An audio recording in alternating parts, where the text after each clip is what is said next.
I'm the Simple Guy, and this is my review of the MacBook Pro M1. I'm definitely not a tech YouTuber, and you might be wondering, why am I making a review of a MacBook Pro? That's a great question that I don't have a good answer to, but I just wanted to highlight a few things and show you how this small laptop allows me to run a pretty dry setup where I can film with my iPhone right there, airdrop the videos to the MacBook, and start editing within minutes without having to convert any files in the process. This saves me time, allowing me to make more content. So my overview here will be from a perspective of a small YouTuber with a limited budget that wants the most for his time and money. Of course, spending $2,000 on a laptop is hard to pass as a limited budget, and you can probably build a better rendering machine for the price if you go with a big desktop. That is probably a better solution for some people, but not me. I like working in my comfy chair right here, or on the couch, or even in bed if I want to.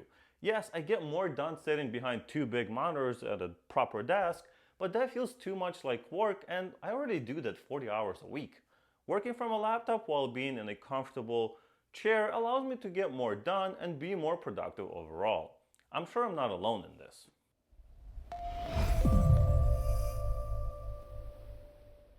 Let's get this out of the way. I've been using this laptop for about 2 weeks now, and the notch is just not an issue. You can't even tell that it's there most of the time. I stopped noticing it after about half a day of usage, just like I did on my iPhone a few years ago. I see so many people complaining about it, but it truly isn't an issue. It blends in with the menu bar at the top, and I forget that it even exists there. Surprisingly, I actually like how it works.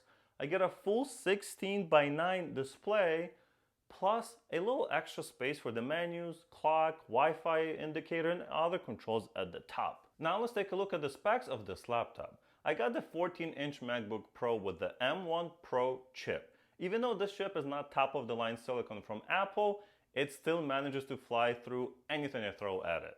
This comes standard with 16 gigs of unified memory and 512 gigs of storage.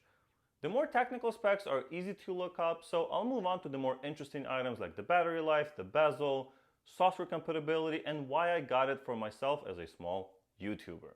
Actually, let's start with that. As a small YouTuber, I do a decent amount of editing and video manipulation.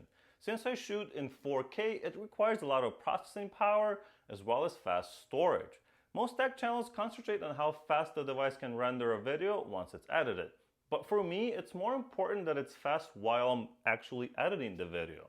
This laptop allows me to edit 4K footage in full resolution, and whenever I make changes, it renders them in the background so quick, I don't even notice. Of course, the final render is very quick as well. I can export a 10-minute 4K video in about 30 minutes flat now, where before it took at least an hour. The performance goes way beyond this as well. The SSD is one of the fastest on the market, so the file sizes are just not a problem anymore. This new processor also has a dedicated ProRes encoder and decoder, meaning this laptop is capable of working with professional level footage and is ready for the future. I'm already playing with the ProRes footage as I have recorded some of it on my iPhone, and the future is looking bright. Of course, it also helps that Apple optimizes for Final Cut Pro, which is what I use on this laptop, so if you're coming from any other device, you will see a drastic improvement. Honestly, I think finding a similarly performing Windows machine for under $2,000 would be incredibly hard, and this makes this MacBook a great value despite the asking price. I came from a 15-inch 2014 MacBook Pro with an i7 and 16 gigs of RAM with a dedicated graphics card. I've been using that laptop for many years, and the reason it took me so long to upgrade was, well, the lack of ports on the new devices. Now that Apple has finally brought back the MagSafe port, love it, HDMI and the SD card reader, and of course added 4 additional Thunderbolt ports, I can live a little easier without having to buy a ton of extra adapters. I was able to use my existing portable SSDs by just swapping the cables from USB-A to USB-C. I also love that they have removed the touch bar, the touch screen one at the top. I hated that. Replaced it with a regular button, top row, and redesigned the Touch ID button as well, which I absolutely love. They also shrunk the bezel so I can get more screen in the same form factor. Of course, not all changes have been aesthetically pleasing or futuristic. If you take a look at the thickness of the laptop, it's actually quite a lot thicker than my 7-year-old MacBook. While the new design reminds me of the 2012 MacBook Pro I started with many years ago, I'm glad they made it this way. After rendering a couple of hours of videos and using it daily, I have only heard the fans ramp up once or twice. This thing is mostly silent because of it, and I will take silence and performance over super thin laptops any day. While I love all of the items I have mentioned so far, by far my favorite and most impressive item on this MacBook are the display and the speakers. Let's start with the screen itself. The dynamic range and contrast ratio are just insane. I'm not usually a snob for, high-end displays, but you can truly see and feel the fluidity of the screen and the insane depth of color in this IPS panel. The butter smooth dynamically adjusted 120 Hz refresh rate of this display makes for a very pleasant experience while editing, watching movies, or even just scrolling through Reddit. I have never used a mini LED backlit IPS panel before, but when you pull up an HDR content project on this screen, it just pops like nothing I've ever seen before. My second most impressive item on this MacBook has to be the sound.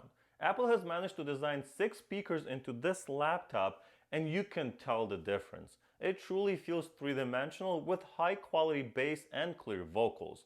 It allows me to edit videos and hear all of those imperfections and improve the quality of my videos. These built-in speakers can easily fill a room with quality music and even immerse you in a movie or a show. If you have been disappointed by sound quality on your laptop, give this one a try and see the difference. Just like with the screen, the difference is very helpful when trying to make content for the future. Battery life can be really good on this laptop. Using a word processor or doing light tasks for an hour will use less than 5% of the battery. Of course, doing processor-intensive tasks like editing a video will deplete the battery much faster. That being said, I was able to import 30 minutes of 4K footage, edit, export, upload it to YouTube, and create a thumbnail in Photoshop, all on a little over 50% of the battery. This shows how well the 2 high-efficiency cores do their job of saving the battery and how capable the other 8 cores are when it comes to work. On top of that, you can plug in any USB-C charger into this laptop and it will keep the battery topped off. Of course, it's not going to charge it very fast or keep up with high demand work on the laptop, but it will keep it topped off at the end. Going back to Photoshop, I can finally have it opened and be able to do other tasks on the laptop without having to wait for things to load. This was the case on my old MacBook, and I love that I can just have both Final Cut Pro and Photoshop opened at the same time. Editing a photo and dropping it into Final Cut Pro without having to close one or the other. I know this is very specific to me, but it's been driving me nuts on my old laptop where if you had Photoshop open and doing something on it or editing, you couldn't even have YouTube playing in the background. Software can be tricky, especially if new processor technology is involved. So let's touch on software compatibility. I thought that my current software may not install or work efficiently. However, I have had 0 issues with the new silicone. And if I didn't read the specs, I would have not even known that it does not run Intel. They have done an outstanding job making it a seamless transition, and thanks to the popularity of the last gen M1 chip, most software developers have created Apple chipset compatible or specific versions of their software. So if you're like me and like to keep it simple with your setup, I would definitely recommend one of these laptops, as Apple has finally gone back to their roots and created a MacBook Pro that is actually meant to be used by pros, or at least those that do some actual work on their devices. This machine has been a pleasure to use on a personal level as well as for media processing and content creation. So if you have a small YouTube channel like I do and spend too much time waiting for things to happen, I think this little powerhouse is the way to go and have fun in the process. Thank you guys so much for watching, I really appreciate it. Don't subscribe if you expect more computer reviews on this channel, but if you're into cars and car tech, I would love to have you stick around, and I may see you in the next one.